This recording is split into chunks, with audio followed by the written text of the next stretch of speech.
Alrighty, what's up, Ringside Nation? The Ring Boys are back. Down one on the day. Here with my beautiful co-host Artie. Artie, how we feeling? It was a fight card. Oh man, a fight card it was. Not only does my boy go 1 for 5 on the on the main card, you had to sit through and watch the entirety That's of it. not. That's not. No. I went 3 of 5 because Jose Aldo and Raquel Pennington won. We'll talk about that. Yeah. Who didn't win, however, unfortunately, in the main event, Khalil Roundtree. Started off pretty decent, in my opinion. I felt like he had a couple good combinations. The southpaw awkwardness kind of flustered Pereira to some degree, but the longer the fight continued, the more you understood why Alex Pereira is the champ, why Khalil Roundtree is seated as number 8. So Doc and I got the main event right. Pereira was my lock of the card. We actually all hit locks of the card. I think that was a nice crispy minus 140 three-legger there. So if you rode with the boys, shout out to you. Picks on the screen, yearly totals on the screen. I'm not reading them anymore because we're going to get right into it. So Artie, main event. Hello Roundtree pick didn't pan out for you. What did you see and what did you think about the title fight? Yeah, it was great. It's everything that we expected. Both absolute warriors. Obviously, Alex had talked about like some of the difficulties he had in his fight camp, where he was only able to train for the 3 weeks that he was in Utah because of being he was sick. He had some issues with one of his toes. He had some issues with his ribs, but nonetheless, I feel it gave him probably the best fight I think we've seen from anybody give Alex. Like this was as good as it gets, and I think Khalil Roundtree still can get better. And I think his style, like, is what flustered Pereira, but his style is also the reason why I think he lost. You know, he throws with so much power on every single punch where about halfway through the 4th round, you could definitely tell that he was slowing down. Some of the punches were more loopy, but nonetheless, it was a great fight. He was up 2 rounds on every single judge's scorecard going into the 4th round. So he was doing well. Like I said, close as he gets. I don't know what's next for Alex Pereira. He said he's going to take a long break, which he definitely deserves. He has the second most fights in like since 2023 or something like that, or since one of the cards besides Kevin Holland. Kevin Holland somehow is almost on every single pay-per-view card. So we've been pretty spoiled by the greatness of Alex Pereira and just being able to watch him fight everybody short notice, not short notice. He's always there. So Agreed. And in that press conference, he also revealed that he's going to be a company man. He'll do whatever and whoever he needs to fight, whoever they call upon. If they could, he'd like to move up to heavyweight now. And man, heavyweight Pereira. We'll have to wait and see. Juliana Pena won. Go ahead. Just take it over. I know you want to get right into it. Nobody besides the judges in Las Vegas thought that he won. He looked absolutely terrible. I still think Raquel Pennington won the 1st round, and she won 4 and 5 by a landslide. Juliana Pena is going to be the worst champion possible for that women's division. Her call out of Amanda Nunes, who's in retirement, is almost disrespectful for all the other women that put in the amount of work that they put in to be able to fight for a championship in their lifetime. She instantly ducked Kayla as soon as possible. There was no question about it. This is sad. I feel truly terrible for the bantamweight division of women's UFC. She's not going to be active. We'll probably wait another 2 years before she fights for the title again. This is just terrible. I don't know what else to put it. This is like I keep saying this to you, but I think the reason why just the product of that we're seeing on pay-per-views, it goes down over and over time is because we get champions like this. And um, yeah, Raquel was right. We're gonna have to listen to her yap for the next 2 years. So here we are. Yeah, inevitably Kayla's going to be champ. No doubt about it. They're going to give her that fight. She's going to take her down.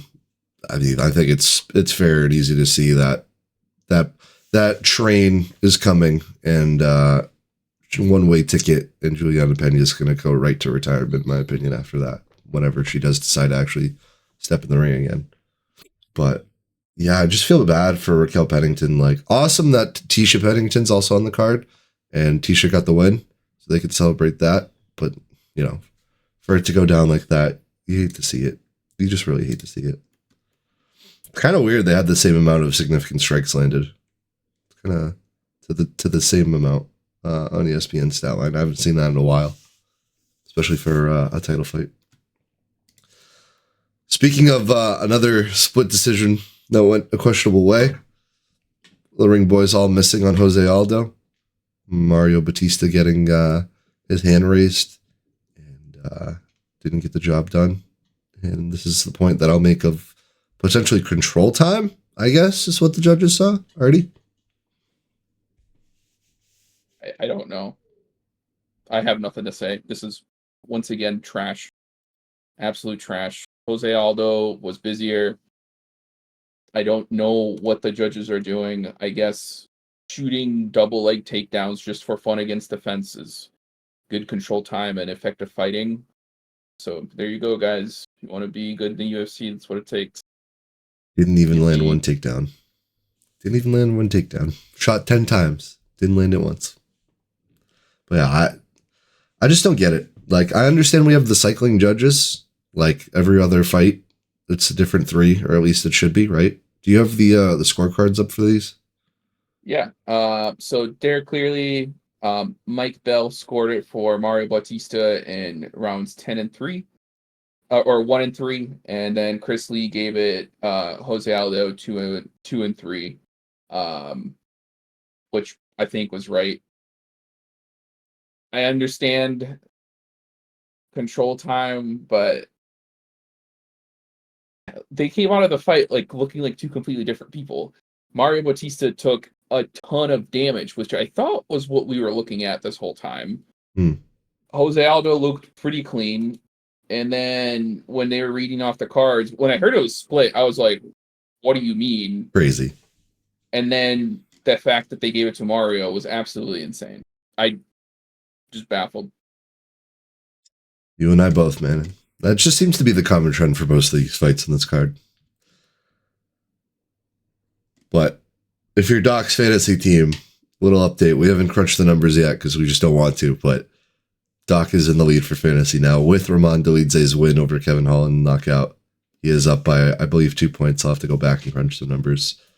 Ramon Delidze getting the knockout, landing one takedown, and seemed to be pretty much the difference maker is just understanding how to counter a guy who wants to have you strike instead of taking him down. And Ramon Delidze came in, took him down, and then, yeah, did what he planned out to do. Artie? Yeah. So the fight ended because Kevin Holland either broke his rib or dislocated his rib. It happened when they were rolling on the ground. The fact that Ramon Delidze like celebrated this and got a black belt out of it because of it was hilarious. This was like when Rafael lost. Well, who was the last fight he had where he like kicked so hard that he like basically blew out his ACL?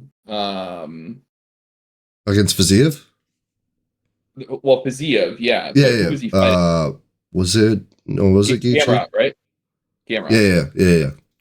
It was similar type of thing. Like Roman was going crazy, celebrating. Meanwhile, he didn't win the fight. Like he definitely would have won the first round because Roman came in with a good game plan. Kevin fighting at 185, I don't think makes any more sense at this point.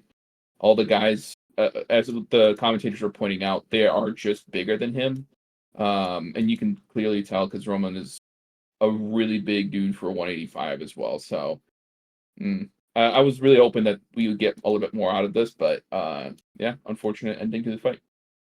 You hate to see it. Godspeed on the recovery, Kevin Holland. And I'm going to do something that I think you're going to be appreciative of. I'm throwing Kayla Harrison's fight in with prelim updates, and I'm just going to do the rundown immediately. Yeah. Kayla Harrison, dominant. We all saw it coming. Minus 1100 line is insane. Like, why even schedule the fight? You know what's funny is actually going into the second round, I think Ketlin was a live odds favorite going into the second round It's because insane. it was definitely a very good fight. Kayla did dominate her, but Ketlin landed a ton of really good strikes. She, as Kayla said, she was the first person to make her like actually take damage and bleed in the cage. So impressive nonetheless, but Kayla is just a level above, I think, all the other women in the bantamweight division. Yeah.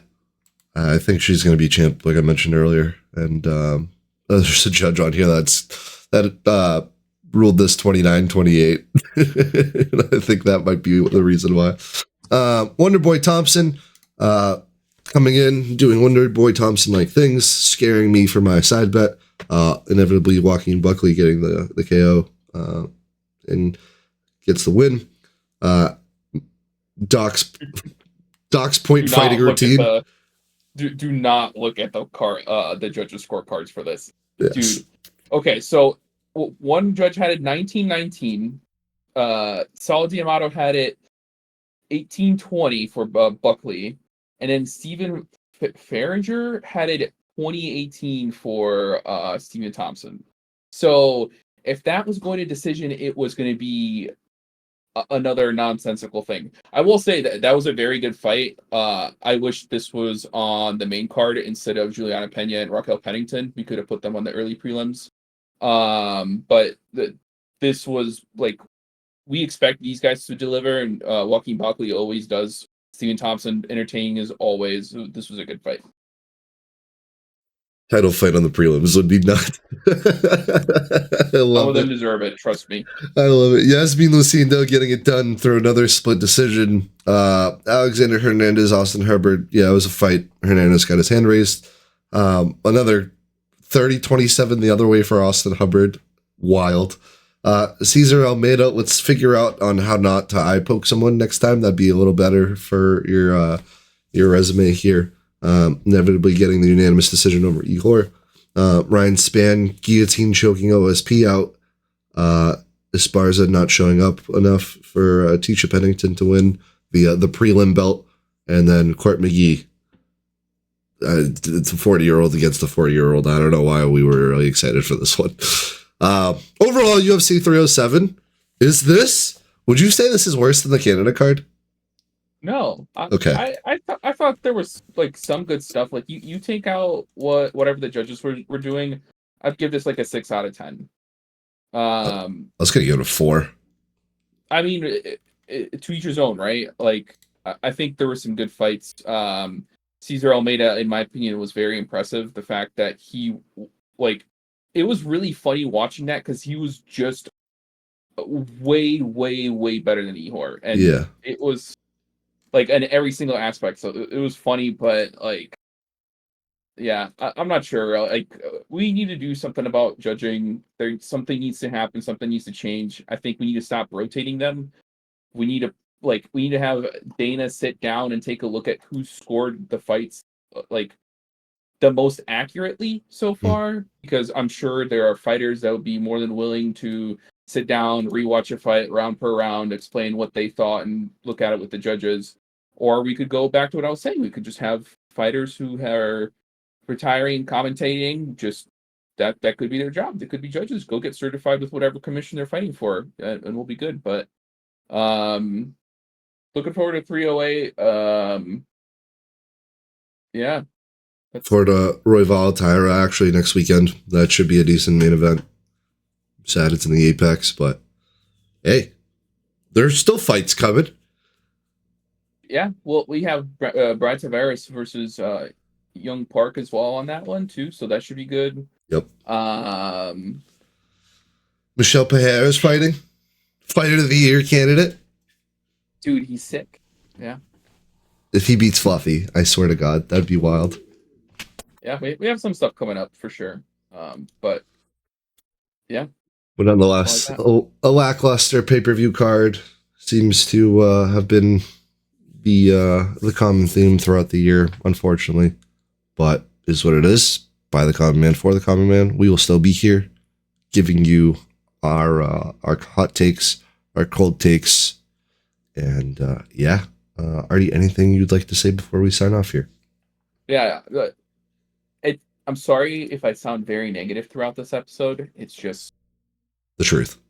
it's the truth. I can't be excited when like we just get not a very good product put in front of us. It's just what it is. But some of these fights do just have to happen. So yeah. I will say the last thing I'll say. Did you see Jabbar Hill was ringside and he was yawning after the fight? I've blocked his name and I've blocked him on X, and I still somehow saw that video. Um, I like who was the Hold on, give me 1 second. But I brought that up because in the pros conference, Tan went on to say, "Oh, maybe he just woke up from UFC 300." I was like, "Oh my God, that was a burn and a half." I loved it. It was good. So I don't know if anybody who's watching this still remembers Greg Hardy, but he's kind of a not good human.